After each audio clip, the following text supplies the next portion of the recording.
Hamelin is a town in Germany, not far from the city of Hanover. On one side of it runs a deep, wide river called the Weser. Now there's a legend about Hamelin. A legend is a tale so old that nobody can really say how true it is. This one begins many, many years ago when the town was overrun with rats. For a long time, the townspeople had tried every kind of trap and everything else they could think of to get rid of them. But the rats were far too clever to be caught. Instead, they got bigger and bigger and fatter, and every day there were more and more of them. Even the dogs were afraid of them, and the good folks of Hamelin were at their wits' end, especially the women, because they were always finding rats in their cellars and larders, and even inside their food barrels. But what really infuriated them was the way the creatures chewed up their best clothes and made nests in their Sunday hats. At last, the people of Hamelin could stand it no longer. They marched to the town hall in a body and told the mayor that he must either find a way of clearing the town of rats or lose his job. Now, in a panic, the mayor summoned the council, and for hours they puzzled and pondered and scratched their heads, but nobody could think of a thing. While the mayor and the council were still racking their brains, a stranger walked into the council chamber. He was tall and thin and wore a coat of many colors. The mayor asked him who he was and what he wanted.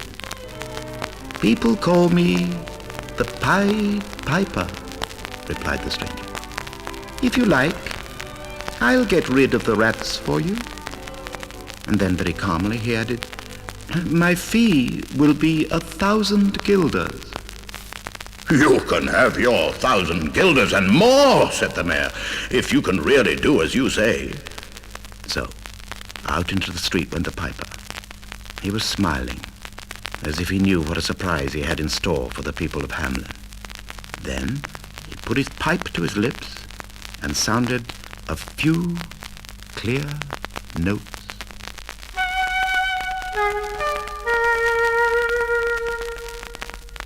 And then he started to play a curious little tune.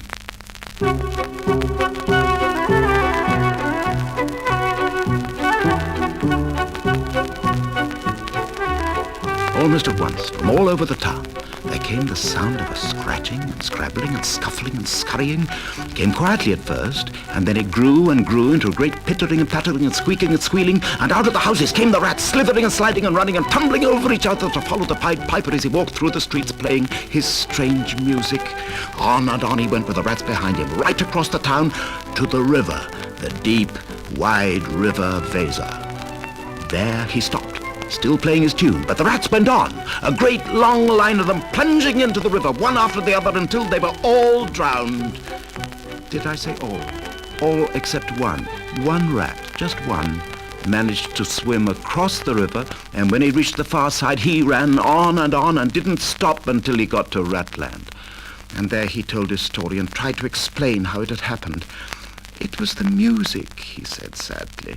"It seemed to promise vast quantities of wonderful foods, everything that rats like best, and it made the river look like a shining stream of milk and honey."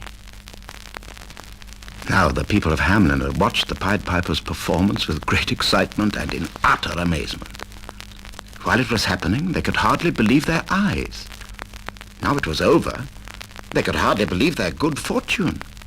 Hamelin was rid of the rats. All over the town the people were laughing and singing, and the bells were ringing in the steeples.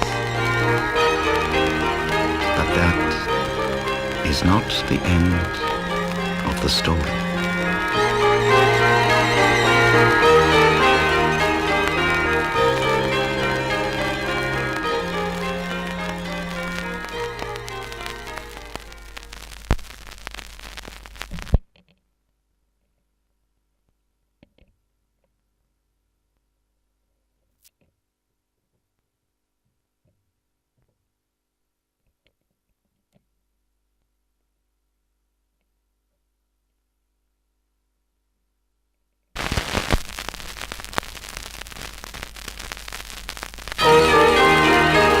the town hall, the mayor and the council were shaking hands and celebrating. And then, suddenly, and very quietly, the Pied Piper reappeared. "If you please, my 1,000 guilders?" The mayor stared at him blankly. In his excitement, he'd quite forgotten his rash promise. 1,000 guilders was a great deal of money. The rats were gone, and Hamelin didn't need to worry about them anymore. Nor about a funny-looking stranger in a motley coat. 1,000 guilders, cried the mayor. Impossible, ridiculous. We'll give you 50. The face of the Pied Piper grew very stern. "I want," he said, "my 1,000 guilders." The mayor thumped the council table. 50, he growled. Not a penny more. Once again, into the street went the Pied Piper. Once again, he put the pipe to his lips and played a few clear notes.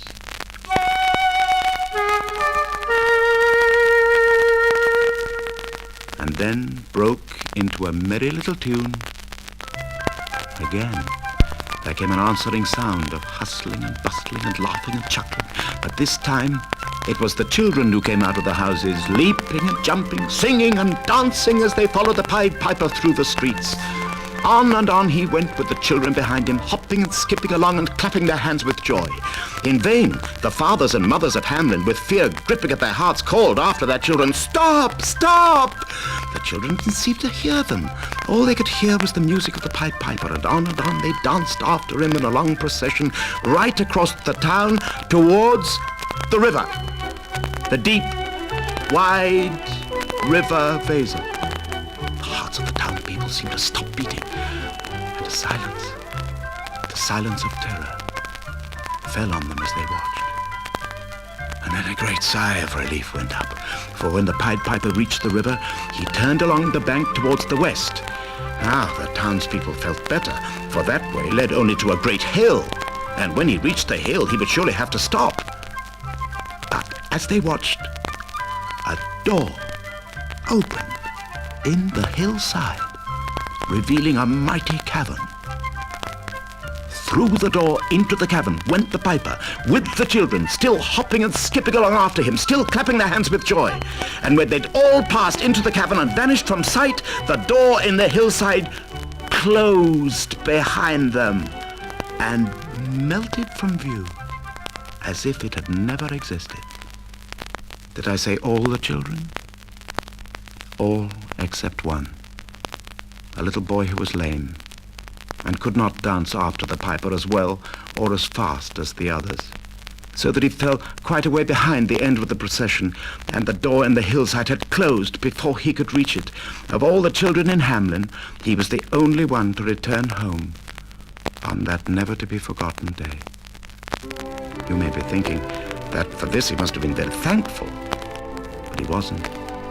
He was very sad, because now he had no friends to play with. They'd all gone to the wonderful land the Pied Piper had been telling them about in his music. It was a land where everything was bright and new, a land of flowers and fruit trees, with games and toys for everyone, a land where children could be happy all day long and never needed to grow up. The boys and girls of Hamelin were dancing their way to it gladly, and how the lame boy wished he could have been with them. There was never a town as sad as Hamelin that day. The mayor and the council sent messengers everywhere to look for the Pied Piper and offer him any number of thousands of guilders to bring the children back. But nobody ever found him. So the townspeople had this story written down in their records and on the window of their church, as a reminder to themselves and a warning to others: when you make a bargain, keep it. Pay your just debts and never break a promise.